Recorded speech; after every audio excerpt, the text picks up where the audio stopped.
Is the Arizona Cardinals offense going to be in 2022? I've got a ranking system. I'll show it to you.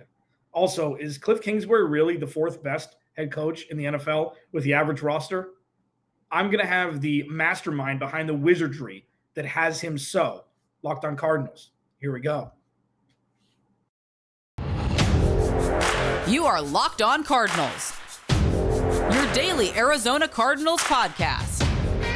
Part of the Locked On Podcast Network, your team every day.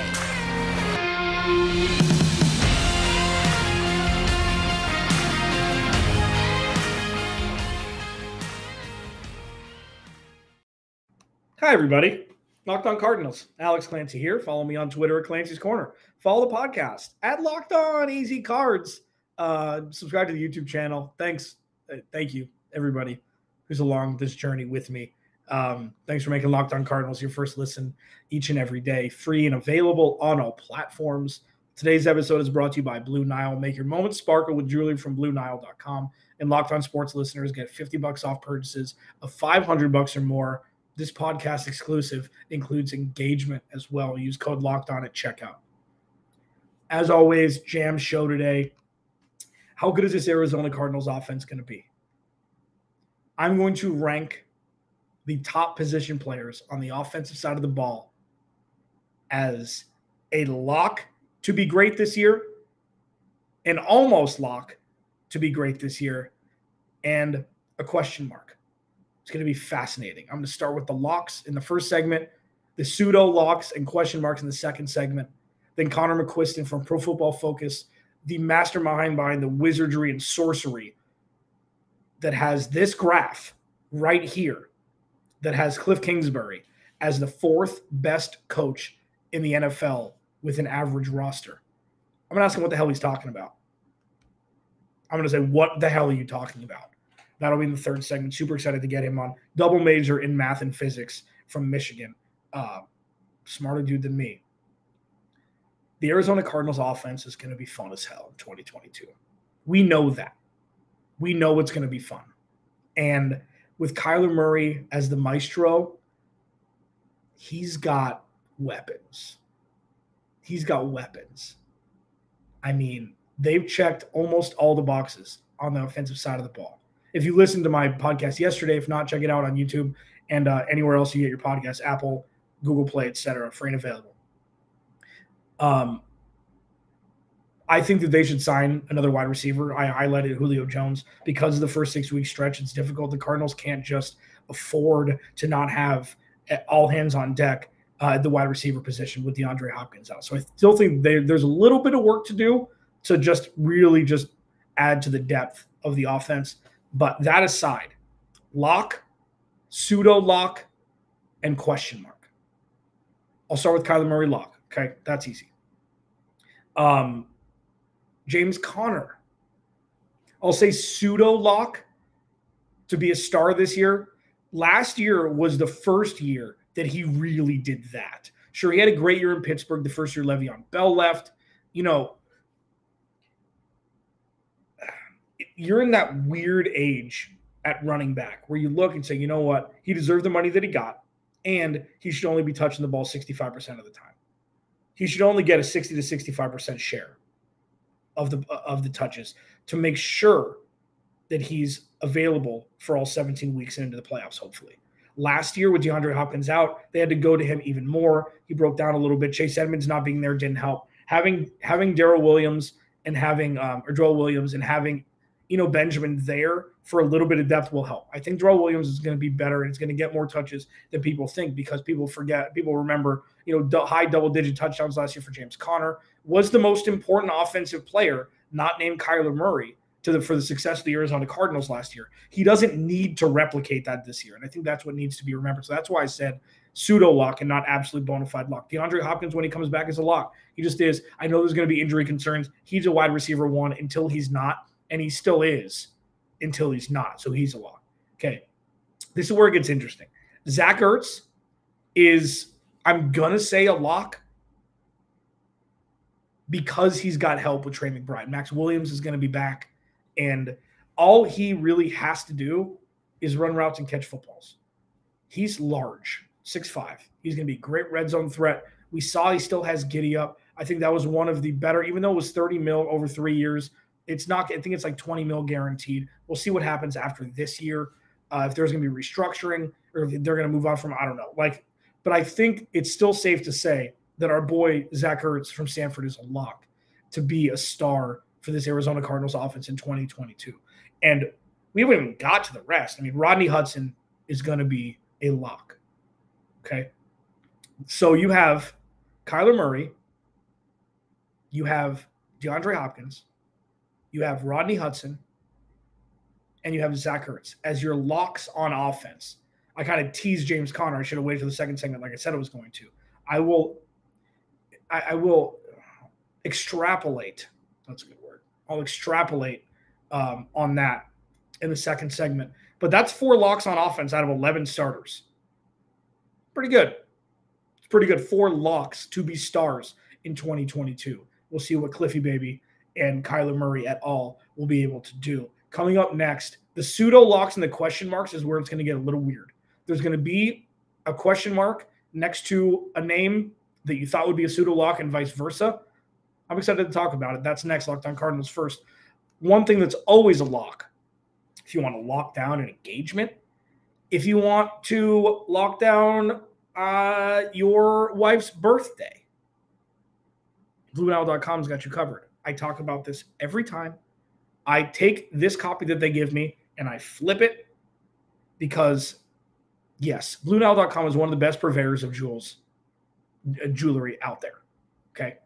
They're handcrafted to perfection. Engagement rings, they're all one of a kind. Okay. The diamond shape and clarity, you can choose all of it on your own. Okay. To choose your own adventure. The important part here is if you don't know what you're doing, they've got 24/7 support, chat or phone. Listen, I have this much, help. I want to get this, help. And they're there for you. That level of service is pseudo unmatched. It's a question mark. It's not a lock around the industry. That's why BlueNile.com is so impressive. Make your moment sparkle with jewelry from BlueNile.com, and Locked On Sports listeners get $50 off purchases of $500 or more. That includes engagement, man. It's a podcast exclusive. Use code Locked On. That's code Locked On. Every order is insured, ships free, and arrives in discreet packaging that won't give away what's inside. Shop stress-free and find your forever peace. Go to BlueNile.com today. How good will the Arizona Cardinals offense be in 2022? Should be pretty damn good. It'll be damn fun to watch. Alex Clancy, Locked On Cardinals. Follow me on Twitter at Clancy's Corner. Follow the podcast at Locked On AZ Cards. Please subscribe to the YouTube channel as well. If you want to leave a review on the podcast, cool. I'm just happy that you're here. I'm happy that you watch. I'm happy that you listen. I've been doing this since 2017. Been in radio in Phoenix since 2012. It's been a wild ride, and I'm very happy that I was given the opportunity in 2017 to take over the reins at Locked On Arizona Cardinals. The locks are in. Kyler Murray, DeAndre Hopkins, Rodney Hudson, and Zack Ertz. I think he's going to be a lock to be a star in 2022. I think you'll see an uptick. Obviously, he only played half the season with the Cardinals last year, a little bit over half the season. But I think you're going to see an uptick. I think you're going to see 7 or 8 touchdowns. I think you're going to see a lot of yards receiving. And there's going to be a lot of mouths to feed, but every time there's a crowded room, the cream always rises to the top. The best always rises to the top. And we'll see. I mean, I could be completely wrong. Obviously, this is barring injury and anything like that. But when DeAndre Hopkins is in, he's a wide receiver 1, lock. Kyler Murray, lock. Rodney Hudson, perennial lock. And Zack Ertz, I think, is going to be a sneaky lock. You can look at him as a pseudo-lock, but I think he's going to be a lock to be a star in 2022. All right, the pseudo-locks. I alluded to it in the first segment, James Conner. I don't see him replicating the numbers from last year, and I think that's a good thing. If the Cardinals' offense can improve and he regresses in its touchdown total, personally for him and for fantasy football owners, not great. For the overall betterment and health of the Arizona Cardinals organization, that's an A+ win. That's an A+ win. So because of that, I'm going to say he's a pseudo-lock. Trey McBride. That's a question mark. And the question mark is out of his control. Usage. How often will he be on the field? How much are they going to use him as a wide receiver? How much are they going to use him as an inline block, like as a blocker? How are they going to utilize their second-round pick out of Colorado State, who looks to be a George Kittle clone? He looks to be a guy that's going to make an immediate impact because he's got the body to do so. He's got the hands. He can block. Like, is it this year or is it next year for him? That's why it's a question mark. Rondelle Moore, the biggest question mark on the roster. Rondelle Moore is the biggest question mark on the roster because we don't know. Health aside, we don't know what he is. We know what he's capable of because we saw flashes last year. We saw some oh my God moments, as I said, but we also saw him completely disappear. I don't know if that's because Cliff Kingsbury didn't know how to use him. I don't know. I don't know the root. Maybe he just wasn't ready to play at the NFL level yet. Maybe. We don't know. But the big win here is that he stays on the field. That's what you hope, is that he'll be on the field. He'll be healthy. Obviously, because you never want to see anybody get hurt, but also for the leveling up of the Arizona Cardinals offense, it's going to be pretty important for him to be healthy and to be ready to play on game day. AJ Green, pseudo-lock. Now, this is on a curve, but it's a pseudo-lock. AJ Green is a first ballot Hall of Famer. Okay? He's one of the best wide receivers we've ever seen. First ballot, maybe lose. I don't know what happens with the Hall of Fame anymore. But he is going to catch 70 balls. He's going to have 700 or 800 yards or 900 yards receiving and 5 or 6 touchdowns. He can do it in his sleep. And with a second year with Kyler Murray, remember, AJ Green was a safety blanket when DeAndre Hopkins went out from the wide receiver position. And I feel like people completely undervalue the importance of AJ Green. I know he's not what he was. I know that he didn't turn around when Kyler Murray threw him the ball on Thursday Night Football. Spoiler alert, that's not why they lost the rest of the year. That was one guy that had played 6.5 games up to that point with the young quarterback. That's what that was. It could have been on Kyler Murray. You know? AJ Green's pseudo-lock to be exactly what he was last year, this year. And he may actually improve if DeAndre Hopkins is on the field. Like, if he gets one-on-one coverage, remember, he's 6'4", he's got great hands, and he's great at 50-50 balls.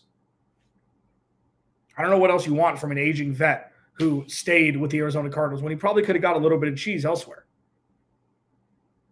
Hollywood Brown.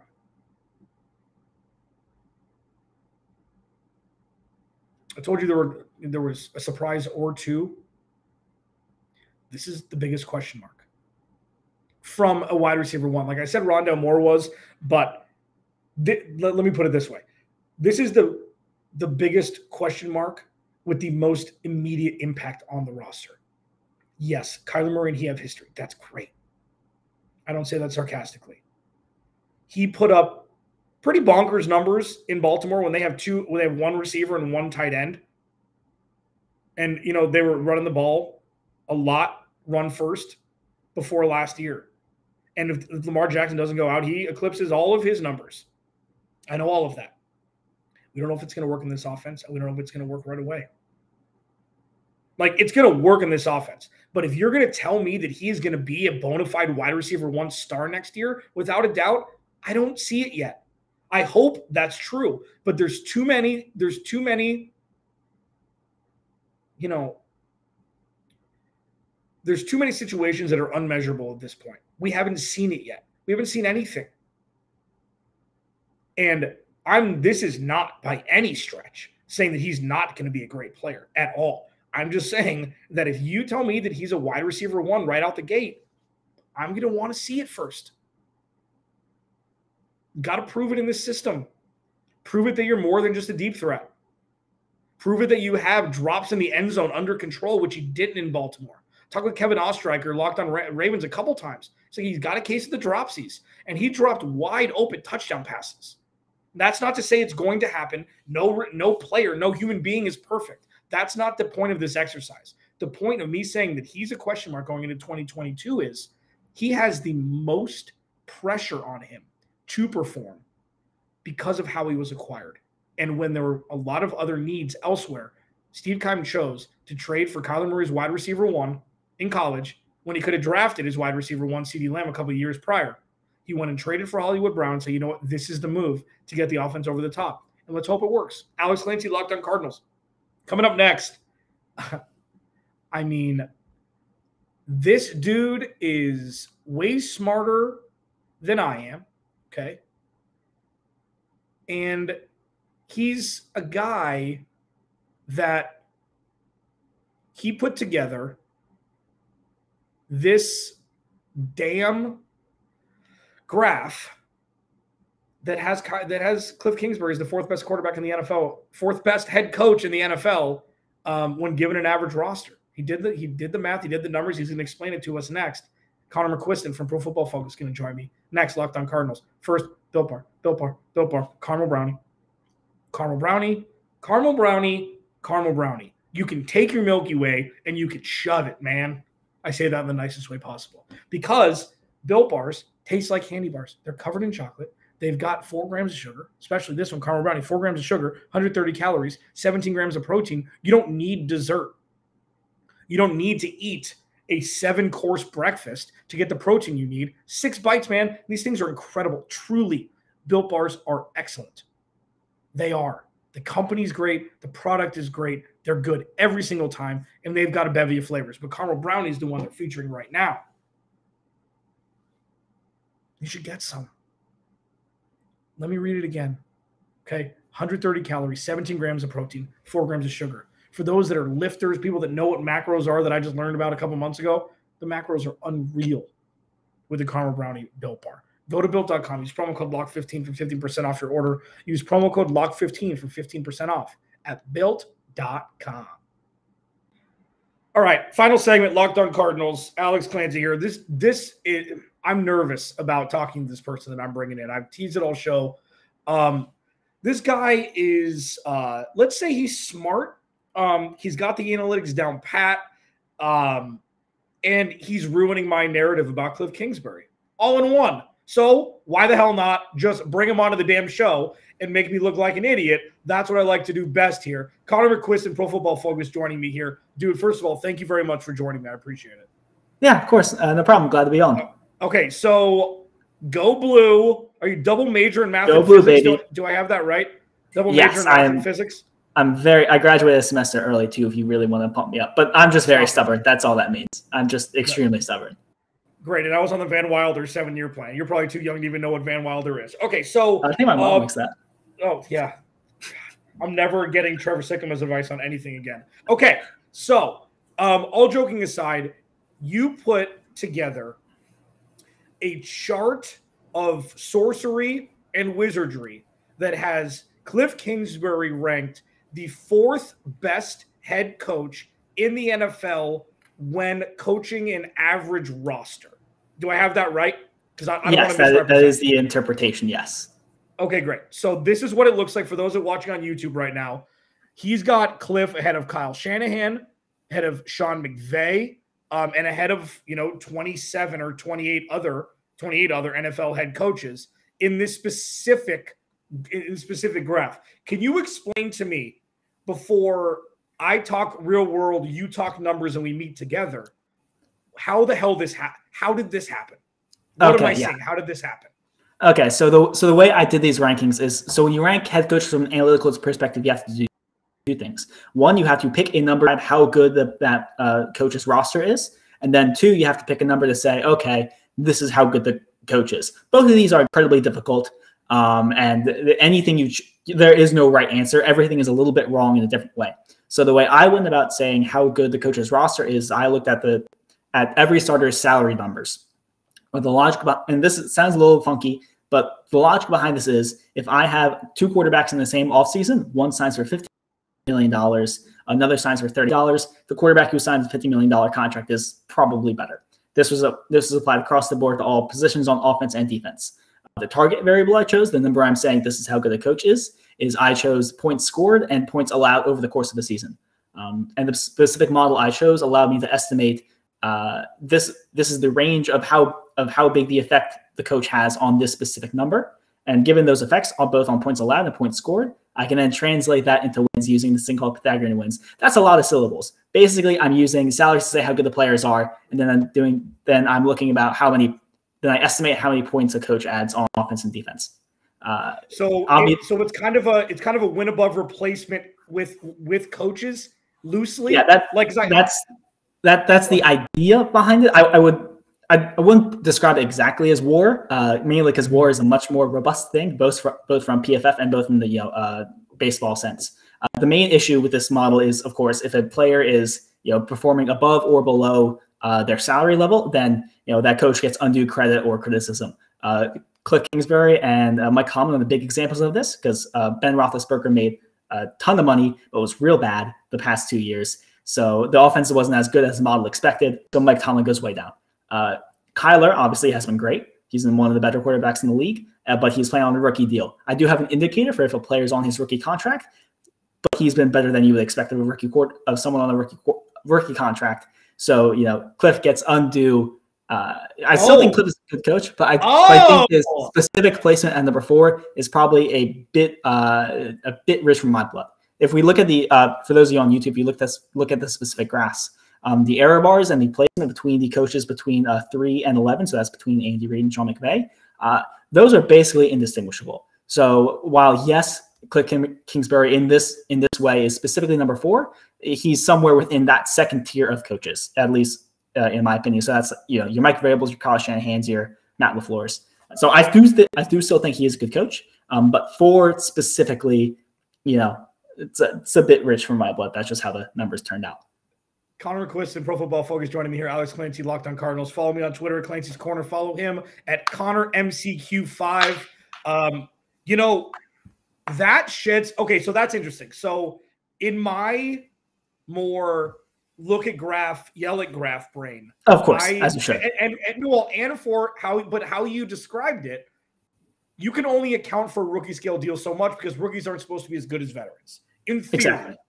So that's why maybe Cliff got, if you did this graph in 2023 and everything stayed the same and Kyler Murray had gotten paid, where do you think he would have and I know this is unfair to ask somebody who's so analytically driven as you, where would he land on 1 to 32 if Kyler Murray was making his second contract money, say $45 million a year? Yeah. So if he was making the second contract money and we assume the rest of the Cardinals offense is still relatively not super paid well, I know D Hop is paid great, but across the offensive line, and Zack Ertz has a solid contract. But other than that, it's not a very well paid offense. So the model sees that and doesn't think very highly of it. Take that what you will. Also, probably a little bit of the same idea. But if Kyler Murray just has a veteran contract that he deserves and everything else stays the same, he's still probably in that top tier, but he's probably closer between 8 to 12. Got it. Now, and one last question here before I get you out of here, because it's fascinating. I joke about the analytics, but I mean it's fascinating. And Pro Football sometimes it is very silly. But I talk about if Kyler Murray should get traded because I have to. You're doing stuff just in an analytic sense. It's the same kind of thing, just to see what happens. It makes total sense, and yours has a lot more merit than mine with that specific random topic. Do you do these blind? Or do you're okay, Cliff Kingsbury is, and then let's see where he is, or it's you assign a number, you assign whatever. Do you assign a number to both of those things? Are you going blind, or is it okay, this is Cliff Kingsbury's ranking here? Yeah. So in terms of the ranking, that's just ordering it based on the output of the model. But in terms of do I have a set idea in my head of where coaches should end up? Yeah, I mean, if Bill Belichick if I'm making a list of best coaches and Bill Belichick isn't one, I'm throwing the model out. Something's terrible. Yeah, fair enough. Okay, yeah, that makes sense. That makes sense. Yeah, but in terms of a smaller things, which Cliff Kingsbury ends up better than we think he might, then that says something interesting about him, and I think I can explain the outlier relative to what the John Q public would expect to put him. So I can explain why that is. And I'd say he's a good offensive coach, which I think it's a pretty safe thing to say. Absolutely. Yeah, no, that's great. And hopefully down the road, and you can, again, follow him at ConnorMCQ5 on Twitter, Connor McQuiston from Pro Football Focus, some of the smartest football minds in so many different ways over there. Again, obviously, Trevor Sikkema is a real good friend of the show, formerly of Locked On Podcast Network. Connor, really appreciate you taking some time and explaining what the hell wizardry. What did I call it? I think I called it sorcery with you. I'm you are – Yeah, now, but here's the thing, though, and this is great. You know what? I've been waiting for Cliff to prove me wrong week 1 through week 17. I've been waiting for it. And I still rest on my laurel that he has never won an important NFL game. He hasn't. That he's had to win, he hasn't. He didn't clinch the playoff spot for themselves in 2021. Sean McVay had to do it. Now, that's kind of a negative way to look at it. But when you look at this graph, it obviously gives people pause. It's like, you know what? Maybe there's more in here than Alex Clancy of Locked On Cardinals is giving Cliff credit for. And maybe I will frame myself as such until, there's another model that comes out that says, he should be a mascot and not a head coach. I'll be waiting for that. Connor Quiz of Pro Football Focus, dude. Thanks so much for joining me. I really appreciate it. Yeah, thank you for having me on. It's been great. Alex Clancy, Locked On Cardinals. I'll talk to you tomorrow.